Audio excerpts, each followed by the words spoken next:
the Ellie Mae Classic at TPC Stonebrae in Hayward. Steven Yeager shot a 12 under 58. It's the lowest round ever on any sanctioned PGA event. The Web.com Tour is proving ground for future PGA Tour players, most of whom began playing as little kids. Now, last week's champion took a different route to the game and didn't pick up a club until he was in high school. I woke up the other morning, I thought I was dreaming of, having won the tournament, and, just kind of had to pinch myself knowing that it was a reality. The timing of Nicholas Lindheim's first Web.com win couldn't have been better.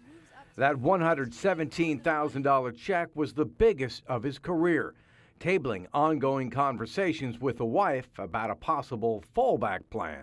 She's a pretty smart woman. She's actually an attorney, and I hate to say this, but she probably would have had to go back to work, and I would have possibly gotten into the PGA program, because I know you could still play and you can make a decent living.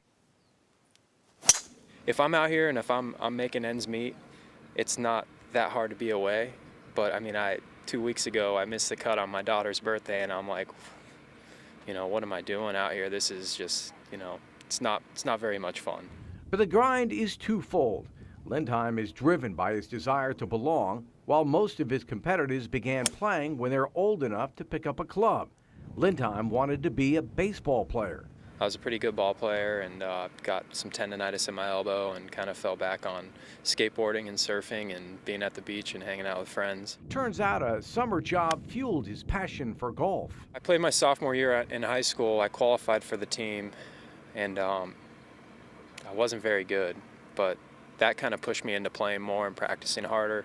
I quit playing golf after my sophomore year of high school, and I started working at a country club out of high school. It was a job at a country club that got you into it. It was just a summer high school job, whatever. Pretty much. Lindheim was able to carve out a career in golf's mini tours in Florida and Central America for nearly a decade. He's never had a coach. He doesn't have the pedigree, and up until last week, didn't think he had a future. I always had the competitive edge, and I've always had the drive to get better at whatever I'm doing. So I think that itself is something that maybe you can't teach somebody, and I just love doing it. Lindheim's win last week vaulted him into the Web.com Tour's top 25. If he hangs on, he can play on the PGA Tour next season. Unfortunately, he missed the cut this week at TPC Stonebrae, where Yeager shot a 63 to finish the week 30 under par and win by 7 strokes, 30 under par. John. It's a very difficult golf course, but the way the greens are set up, the balls can kind of funnel to the hole. And there's a lot of multiple level greens, and if you hit the right spots, you can kind of play a little roly-poly toward the cup. I guess Yeager hit the right spots. When I played there, I didn't roly-poly it the right way. So. Nor would I. Yeah. We'll be back with more on the Par 5 in just a moment.